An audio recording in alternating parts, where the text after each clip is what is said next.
जितने दल हैं सभी पीएम के दावेदार हैं, सभी को आप खड़े कर सकते हैं, क्योंकि जितनी पार्टियां उसमें सभी एक जिनके उनके जो नेता हैं वो सभी पीएम के दावेदार हैं। तो ये गठबंधन कितने दिन चलेगी, पहले सबसे बड़ी बात वही है कि ये गठबंधन पहले रहेगी भी कि नहीं रहेगी चुनाव तक। जो लोग राम को मानते ही नहीं, जो कहते राम जी थे ही नहीं, काल्पनिक थे, उन लोगों तो पहले तो कह रहे थे कि हमें निमंत्रण नहीं मिला, और जब निमंत्रण नहीं मिल रहा तो कह रहे हम जननायक, हम जनता के नायक हैं। जो जनता के नायक थे उनकी प्राण प्रतिष्ठा हो रहा है, तो ऐसे लोगों का नहीं जाना ही ठीक है। जो लोग राम को मानते नहीं उन लोगों को वहाँ जाना अशुभ भी माना जाता है, इसलिए मुबारक हो उनको, वो लोग ना जाए। जो उनको बधाई दूंगा कि पूरी देश की पद यात्रा करें और गरीबों की सुने, कम से कम इस नाते जैसे पहले विदेश घूमते रहते थे अब देश में घूम रहे हैं, तो ये देश के लिए बहुत अच्छा है, घूमना चाहिए उनको। नमस्कार, मैं कशिश और स्वागत है आपका लीडिंग भारत में। देखा जाए 2024 चुनावों में भी ज़्यादा समय नहीं रह गया और 22 तारीख का इंतजार तो पूरा ही देश के साथ साथ यहाँ पर पूरा विश्व इंतजार करता हुआ नजर आ रहा है। लेकिन शायद विपक्ष इन चीज़ों से खुश नहीं है कि भगवान राम का मंदिर का उद्घाटन होने वाला है। वहीं दूसरी तरफ देखा जाए तो अखिलेश यादव, मायावती अलग ही खेल खेलते हुए नजर आ रहे हैं और यहाँ पर अब विपक्ष सवाल उठा रहे हैं कि राहुल गांधी ने दोबारा यात्रा शुरू कर दी है और पूरा एनडीए अब घबरा चुका है। तो इसी मुद्दे पर बात करेंगे। हमारे साथ यहाँ पर शंकर मिश्रा जी मौजूद है। तो सर, सीधा सवाल यही है कि क्या यात्रा से विपक्ष जो कह रहा है कि एनडीए डर चुका है, क्या उसमें कुछ नजर आता है?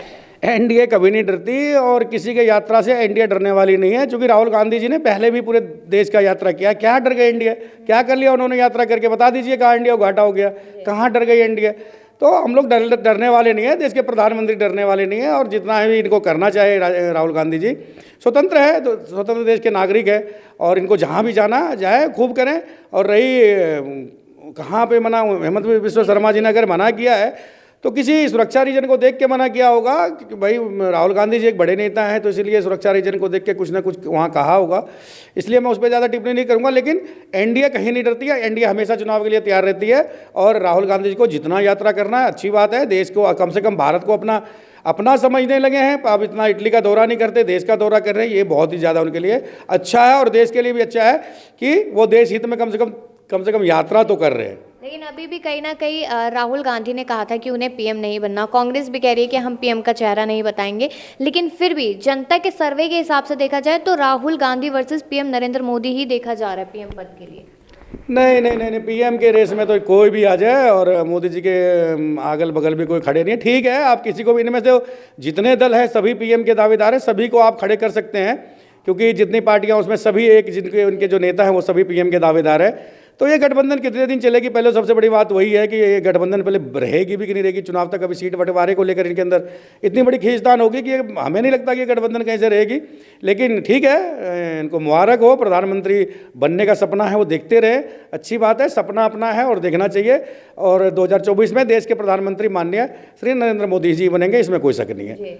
यहाँ पर देखा जाए, आपने कहा कि जितने भी विपक्षी है ये सारे, जिनको बार बार ये कहा जा रहा है कि चोर चोर मौसेरे भाई के नाम से बुलाया जा रहा है, अब उसमें अखिलेश यादव भी है और यहाँ पर नीतीश कुमार की भी नाराजगी देखने को मिली है। उधर मायावती कहीं ना कहीं साथ देने वाली थी, लेकिन अब ये देखा जा रहा है कि क्या मायावती ने जो अलग चुनाव लड़ेगी उससे किसको फायदा होगा, एनडीए को फायदा होगा या नहीं होगा? देखिए, किसी के साथ जाने से, किसी के गठबंधन करने से एनडीए पूरी तरह तैयार है चुनाव के लिए।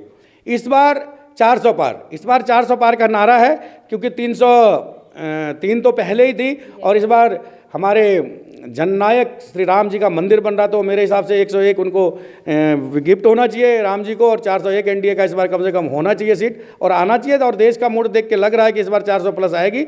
और ये लोग जितने भी गठबंधन करें, चाहे मायावती जी हैं चाहे अखिलेश जी हैं, ये लोग दो दूरी हैं, मतलब एक नदी के दो किनारे हैं। कभी एक बार मुलाकात हो गई इनकी, मुलायम सिंह से हो गई थी गठबंधन, लेकिन बहुत मुश्किल है कि ये दो जो किनारा है एक जगह मिल जाए। और मिल भी जाते हैं तो एनडीए को उससे कोई फर्क नहीं पड़ता है, क्योंकि देश मूड भांप चुकी है और जनता समझ चुकी है, जनता विकास को देख रही है, जनता जात पात से ऊपर उठ के, अब पढ़े लिखे वर्ग जो युवा वर्ग है वो लोग जात पात से ऊपर उठ के वोट कर रहे हैं। इसलिए अब ये जात पात का मुद्दा जो है ये खत्म होता जा रहा है और अभी आने वाले टाइम में आपको 2024 में प्रधानमंत्री देश के नरेंद्र मोदी जी बनेंगे। अभी ये माना जा रहा है कि राम मंदिर जो है, राम मंदिर का मुद्दा वो कहीं ना कहीं जो एनडीए है पूरा, खास करके जो मोदी जी है, तो उनको लेकर ये कहा जा रहा है कि वो राम के नाम पर वोट मांगने की कोशिश कर रहे हैं, भगवान राम के नाम पर चुनाव कराया जाएगा, ऐसा कुछ कहा जा रहा है विपक्ष की तरफ से। नहीं, देखिए, प्रधानमंत्री जी तो इतने अच्छे, जो उन्होंने कहा वो किया है। राम सबके हैं, राम पूरी दुनिया में जाके पूछिए, राम सबके हैं। राम को काल्पनिक कहने वाले, जो लोग राम को मानते ही नहीं, जो कहते राम जी थे ही नहीं, काल्पनिक थे, उन लोगों तो पहले तो कह रहे थे कि हमें निमंत्रण नहीं मिला, और जब निमंत्रण नहीं मिल रहा तो कह रहे हम जननायक, हम जनता के नायक। अरे जो जनता के नायक थे उनकी प्राण प्रतिष्ठा हो रहा है। हमारे 500 सालों से हमारे पुरखों ने सिर्फ मंदिर टूटते हुए देखा था। हम लोग इतने सौभाग्यशाली, खुश होना चाहिए विपक्ष को कि हमारे सामने राम मंदिर का निर्माण हो रहा है और एक इतिहास लिखा जा रहा है जिसमें हमारे जो जननायक सही में थे दुनिया के, राम प्रभु, उनकी फिर से वहाँ पे मंदिर बनी है, मंदिर बन गई है, भव्य मंदिर बनी है और 22 तारीख को प्राण प्रतिष्ठा है। तो ऐसे लोगों का नहीं जाना ही ठीक है। जो लोग राम को मानते नहीं उन लोगों को वहाँ जाना अशुभ भी माना जाता है। इसलिए मुबारक हो उनको, वो लोग ना जाए, उसमें राम प्रभु को कोई दिक्कत नहीं है। राम जी की मंदिर बनेगी और अच्छी बनेगी जी। तो देखा जाए यहाँ पर तो ये भी सवाल लगातार बना हुआ है कि जो यात्रा जो चल रही है वो पहले जो यात्रा थी राहुल गांधी की वो मील का पत्थर साबित हुई थी, तो क्या दूसरी यात्रा भी उस हिसाब से साबित होगी? क्योंकि अगर चुनावों में जीतने की बात की जाए तो जनता कहती है कि कोई खास चुनाव तब भी सरकार नहीं जीती थी और अब भी कोई जीती नहीं है। 3 हिंदी पट्टी यहाँ पर कांग्रेस हार चुकी है। तो मैं पहले तो कह रहा हूँ, पहले भी इन्होंने मील का पत्थर बनाया था तो कहाँ कौन सा स्टेट जीत लिया इन्होंने? खूब करें। मैं तो कह रहा हूँ पूरे देश का फिर से इनको भ्रमण करना चाहिए। मैं पहले भी आपको बोला कि कश्मीर से लेकर कन्याकुमारी तक इनको खूब पैदल यात्रा करना चाहिए। जिससे इनका स्वास्थ्य ठीक रहेगा, उम्र हो गई है, स्वास्थ्य भी ठीक रहेगा। अभी भी युवा नेता हैं, कहते हैं अपने आप को 55-56 साल के हो गए, इससे इनका स्वास्थ्य ठीक रहेगा और बिल्कुल करना चाहिए। देश के बड़े पार्टी के लीडर हैं और प्रधानमंत्री का सपना वो शुरू से देख रहे हैं। कितना भी कहते हैं कि मुझे नहीं बनना, लेकिन प्रधानमंत्री का जो एक सपना है वो राहुल गांधी जी और जो गांधी परिवार है वो लोग बहुत दिनों से देख रहे हैं कि राहुल गांधी जी प्रधानमंत्री बन जाए। लेकिन मुझे और मेरी पार्टी और मुझे क्या पूरे देश को ये लगता है कि जब तक नरेंद्र मोदी जी हैं तब तक ये सपना इन लोगों का सपना ही रहेगा। और मुबारक हो, मैं तो एक बार फिर से उनको बधाई दूंगा कि पूरी देश की खूब पद यात्रा करें और गरीबों की सुने। कम से कम इस नाते जैसे पहले विदेश घूमते रहते थे अब देश में घूम रहे, तो ये देश के लिए बहुत अच्छा है, घूमना चाहिए उनको। बिल्कुल। और एक और छोटा सा सवाल है यहाँ पर पीएम नरेंद्र मोदी को लेकर बार बार ये सवाल उठ रहा है कि जब वो पूजा करेंगे, जब उद्घाटन करेंगे, विपक्ष सवाल उठा रहा है कि उनके साथ महिला कौन बैठती नजर आएगी। ये सवाल क्यों बना हुआ है, क्या लगता है? नहीं, इसमें प्राण प्रतिष्ठा में महिला का बैठना क्या इसमें जरूरी नहीं है। अब जब पंडित बैठते हैं, पुजारी बैठते हैं तो उसमें महिला कहाँ प्राण प्रतिष्ठा में बैठती है? ये देखिए, ये लोग एक भ्रम फैलाने का है, भ्रम फैलाना है। किस तरीके से चीज़ों को खराब किया जाए, किस तरीके से दंगे करवाया जाए, किस तरीके से राम मंदिर का उद्घाटन नहीं हो पाए। विपक्ष की ये रणनीति है कि ये जो आप दिए बताइए, जो 25-25 देश के बड़े वकील जिन्होंने बड़े वकील खड़े कर रखे थे इस राम मंदिर को नहीं बनने देने के लिए, वो लोग ऐसी बात कर रहे थे इसमें जनता कोई सीरियस नहीं लेती है। और निमंत्रण की बात है, पहले तो कह रहा हूं उनको देना ही नहीं चाहिए था, क्योंकि राम को मानने वाले लोग ने और जो भगवान को नहीं माने उनको नहीं देना चाहिए, उनका अशुभ भी होता है इससे जाना। और मोदी जी करेंगे और वहाँ जो पंडित हैं और जो गुरु हैं, जो लोग इस चीज़ को करेंगे वो सक्षम है कि वो क्या करना नहीं करना है।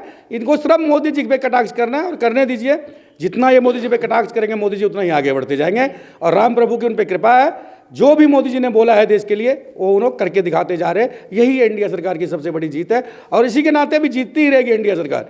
इस बार 2000 में 400 पार। जी बिल्कुल, अगर देखा जाए तो 400 पार की बात यहाँ पर कर दी है शंकर मिश्रा जी ने। उन्होंने कहा कि शायद जनता 101 सीटें यहाँ पर भगवान राम के नाम पर देती नजर आएगी एनडीए सरकार को। ये भी देखना है और साथ ही साथ विपक्ष तो तमाम तरीके के सवाल उठाता ही नजर आ रहा है क्योंकि विपक्ष का काम है। लेकिन क्या जनता इस बार विपक्ष पर थोड़ा सा भी विश्वास कर पाएगी, ये देखना कहीं ना कहीं लाजमी होगा, कहीं ना कहीं दिलचस्प होगा यहाँ पर, क्योंकि 24 का चुनाव बहुत बड़ा चुनाव इस बार माना जा रहा है। अपनी राय इस पर जरूर दीजिएगा। तमाम खबरों के लिए देखते रहिए लीडिंग भारत।